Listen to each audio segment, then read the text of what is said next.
Hey everyone, it's Duckut here. I'm still alive, not dead. Uncle Sam just has me gripped up by my scrotum at the moment.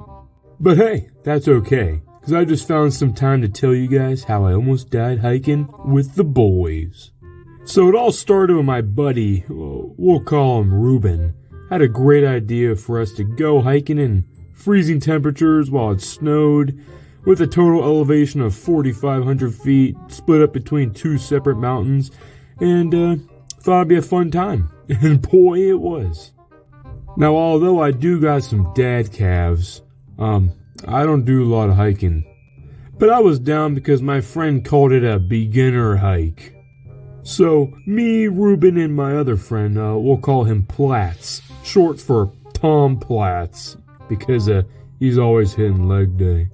So we drove to the site, set up our awesome tent, and went to this family-owned diner for some dinner.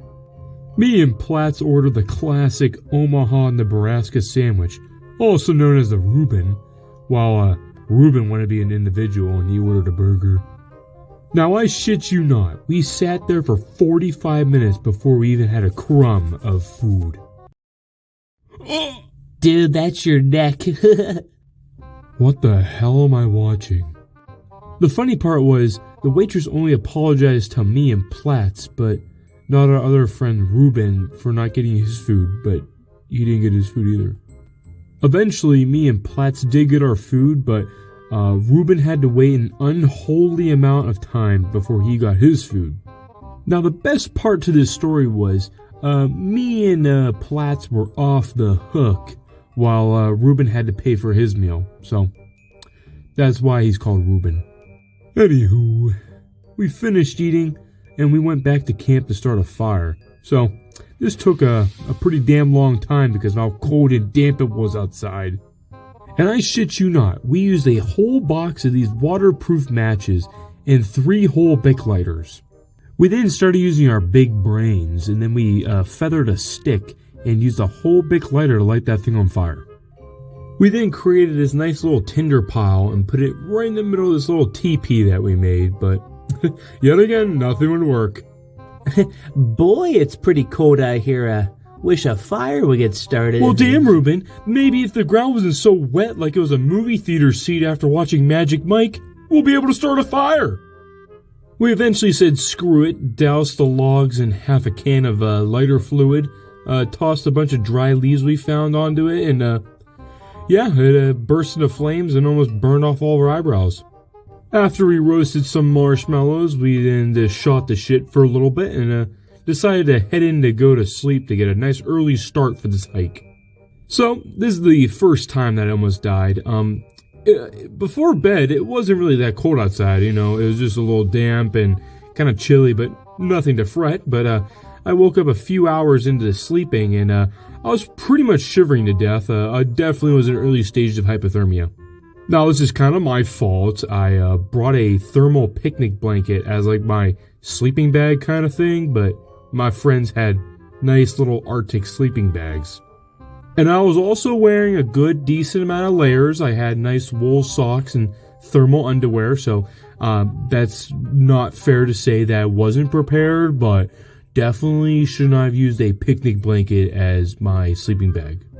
Now, I didn't want to be the Debbie Downer and wake my friends up complaining that I was freezing to death, so I kind of just curled up in a little ball and acted like a dying animal and just slept it off.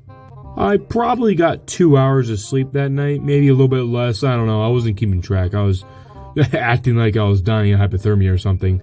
But Ruben kind of woke up halfway and saw me curled up like this, so he ran out to start a fire and get the morning started already. I then stole his sleeping bag, got warmed up just enough where I didn't fully die of hypothermia, and then he started a fire, so we all sat around and started making our breakfast. Now, there are a few things you don't do when you're camping or hiking, like don't talk about Native American folktales or you'll summon a Wendigo and probably get molested. Or don't use random leaves as toilet paper after you take a shit, or your ass will turn into a brown itchy mess. And especially, don't eat dollar store tamales in a can for breakfast before you go on a 15-hour hike. Now, the first mountain that we were hiking was grueling. For me, especially. I felt like shit, didn't get any sleep. The tamales were kicking my ass, and yeah, but I took some pretty good pictures, and it was kind of beautiful when we got to the top. Now, heading down the first mountain was crazy. I slipped on an ice-covered rock, slammed my elbow into that ice-covered rock, and then my ankle folded like an omelet, but, you know, all was good. We then stopped at a resting spot halfway up the second mountain. I looked at a board, and it said that we were performing the advanced hike, so I did not fit that category. Hey guys, it's a nice day for a hike, huh? Oh yes, indeed. What a beautiful day. Guys, I think I fractured my arm. Yeah, I can't feel the elbow. We then reached this, like, flat rock-looking thing that had a very far drop down, but a very beautiful overlook. So we sat up there, ate our MREs. I almost slipped and fell to my death, but I didn't. I'm still here.